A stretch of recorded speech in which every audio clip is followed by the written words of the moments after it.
नमस्ते बच्चों, गणित विषय के क्लास में आप सभी का हार्दिक स्वागत है।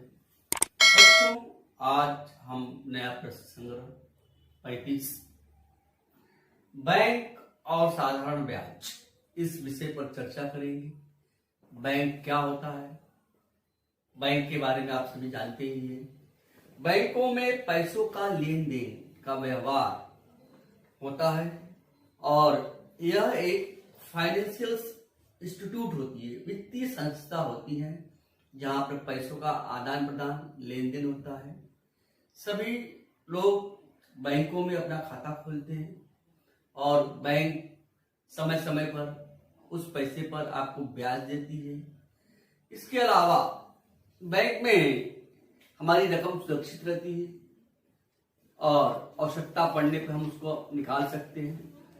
आइए, बैंक में खाता कौन कौन खोल सकता है।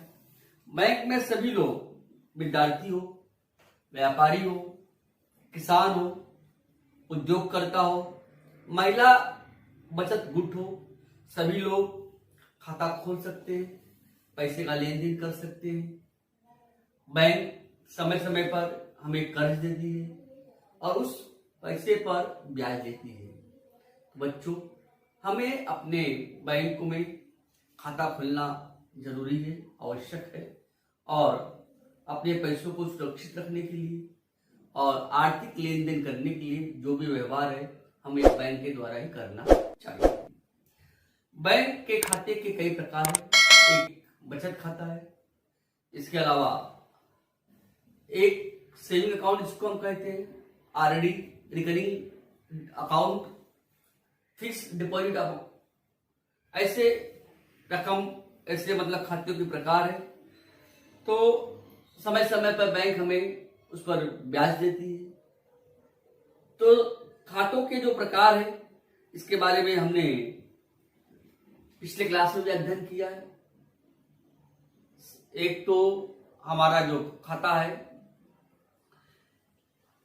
फिक्स्ड अमाउंट, मतलब इसमें हम कुछ समय के लिए पैसे को फिक्स कर देते हैं, एक उसके ऊपर बैंक हमें ब्याज देती है।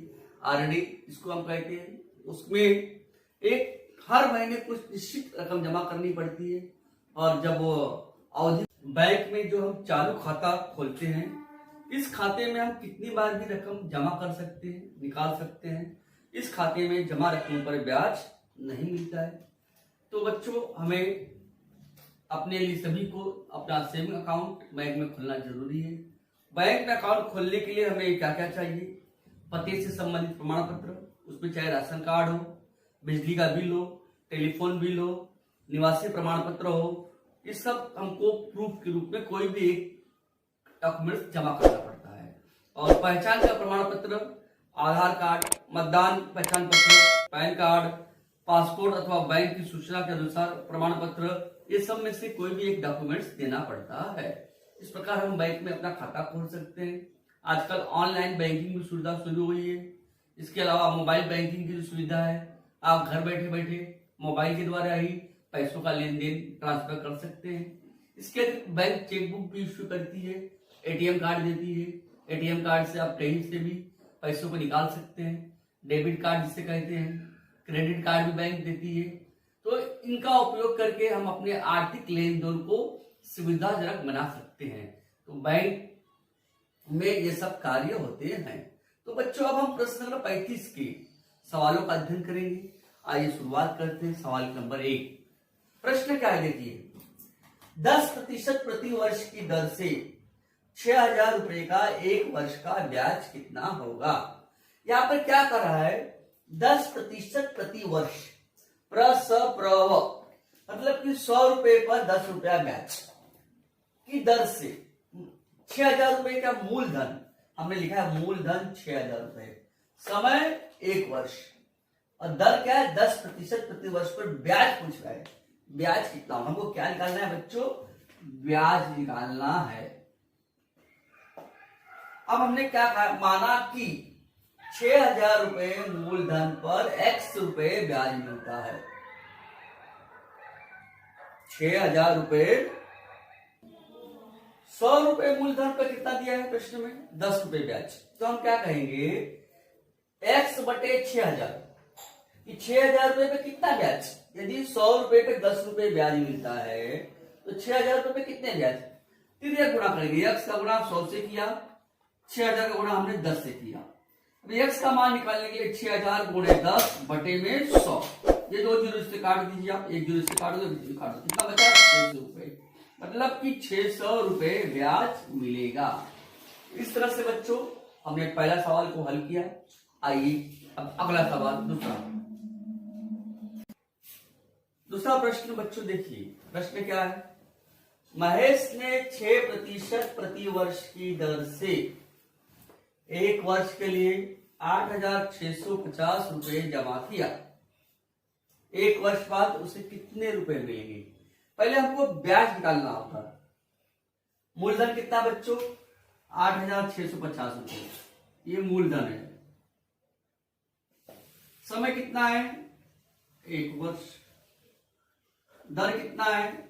6% प्रति वर्ष।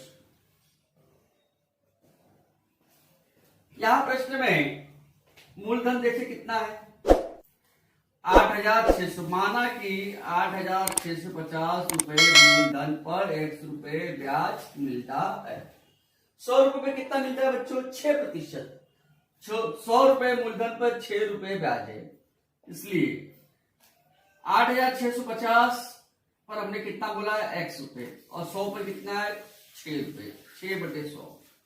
x को हल करेंगे, ये हमारा ब्याज आ जाएगा। x बराबर 8650 गुणे 6 बटे 100, तिर्यक गुणा किया हमने। अब देखिए काट दीजिए, चाहिए तो काटना होता तो 2 तिहाई 6, 2 पंचे 10, 865 को 5 से भाग दे रहा हूं, 5 एक के 5, 3 बचा, 5 से 35, 5 से 15। अब 173 गुणे 3, 519 रुपए। तो हमें यहां पर कितना रुपया ब्याज मिला? 519 रुपए। अगर आपको चाहिए तो फिर से मैं इसको हल करके दिखा देता हूं किस तरह से 519 रुपए आएगा। तो यहां पे देखिए, एक बार पुनः देख लीजिए किस तरह से हल किया गया है। x का गुणा, तिर्यक गुणा किया मैंने 100 से, 6 गुणे 8650। x का मान निकालने के लिए 6 गुणे 8650 को 100 से भाग दीजिए। ठीक है, कैसे इसको हल किया मैंने? ये देखिए, 0 से 0 काट दिया, 2 तिहाई 6, 2 पंचे 10। जब मैं 865 को 5 से भाग दूंगा, देखिए यहां पर 865 को 5 से भाग दे रहा हूं, 5 से 35, 5 तिहाई 15, 173। ये कितना आएगा? 173, मतलब 3 गुणे 173, 3 त्रिक 9, 3 से 21, लिख दो 519 रुपए।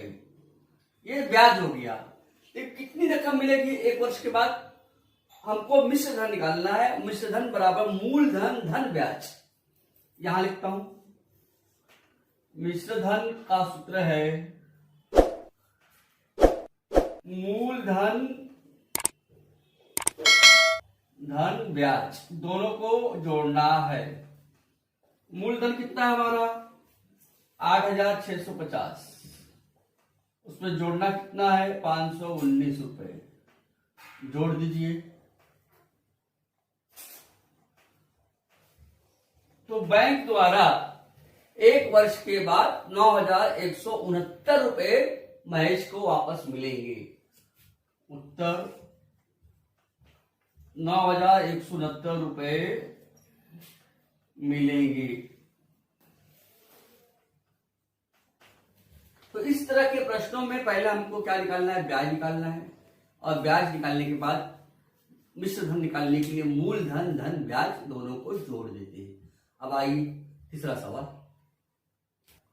प्रश्न क्या है देखिए, अहमद जी ने बैंक से 25,000 रुपए कर्ज लिए। कितना कर्ज लिया? 25,000।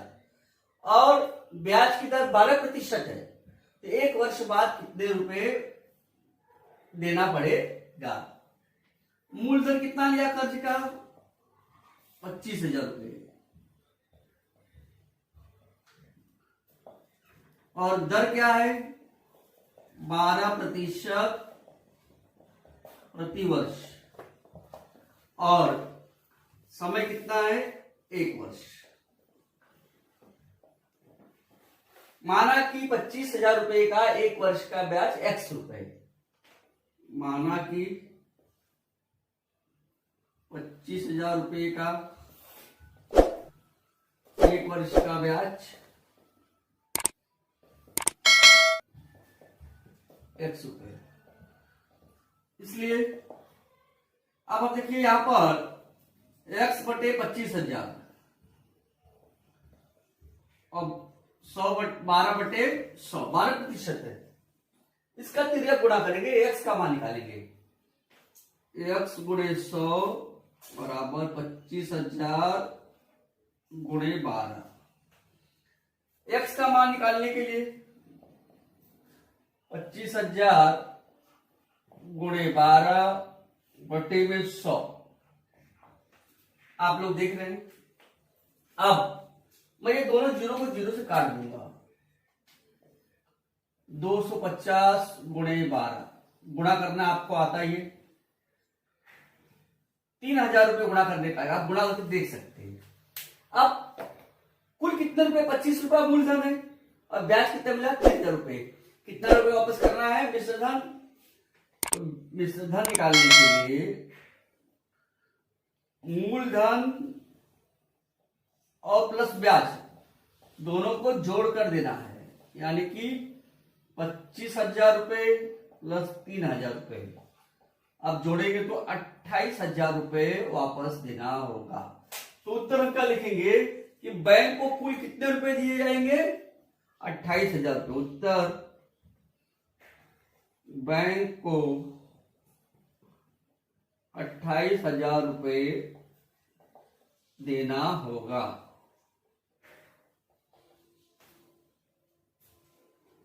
बच्चों इस तरह से सवाल को हल करना है। अब अगला सवाल, चौथा सवाल। बच्चों प्रश्न क्या है? किशन ने एक पोखर बनाने के लिए 6% प्रति वर्ष की दर से 1 वर्ष के लिए 35,250 रुपए कर्ज लिया। 1 वर्ष बाद बैंक को कितने रुपए वापस देने पड़ेंगे? मूलधन क्या है? 35,250 रुपए मूलधन। ब्याज की दर क्या है? 6% प्रति वर्ष। समय कितना है? 1 वर्ष। ये हमने लिखा है मूलधन, दर, समय। अब हमको क्या निकालना है? 35,250 रुपए का 1 वर्ष का ब्याज हमने क्या माना? x रुपए। यहां पर कितना प्रतिशत दिया है? दर 6%, यानी x बटे 35,250 बराबर 6%, 6 बटे 100। x बटे 35,250 बराबर 6 बटे 100। क्लियर गुणा कीजिए। x गुणे 100 बराबर 35,250 गुणे 10। इसको हल कैसे करेंगे? देखिए x का मान निकालना है। x बराबर 35,250 गुणे 10 बटे 100। अब इसको हम हल कर देंगे। क्या करेंगे? हल करेंगे।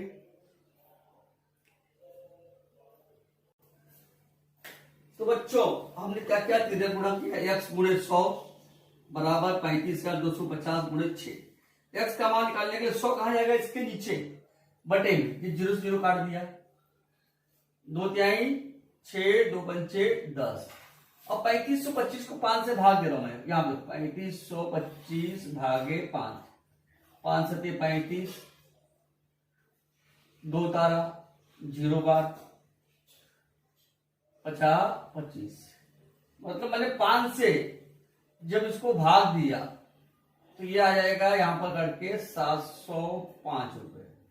x बराबर 705 गुणे 3, 3 बचे 15, 3 से 21। उत्तर क्या लिखेंगे? बैंक को 2115 रुपए ब्याज देने पड़ेंगे, ब्याज देने पड़ेंगे।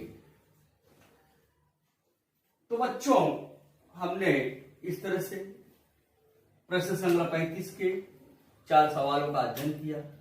आप सभी अपने कापी में इसको अच्छी तरह से लिखिए और 1-2 बार प्रैक्टिस करिए और आपको सवाल हल करने में आसानी होगी। बच्चों, आज का क्लास, आज का वीडियो ये समाप्त करते हैं। धन्यवाद।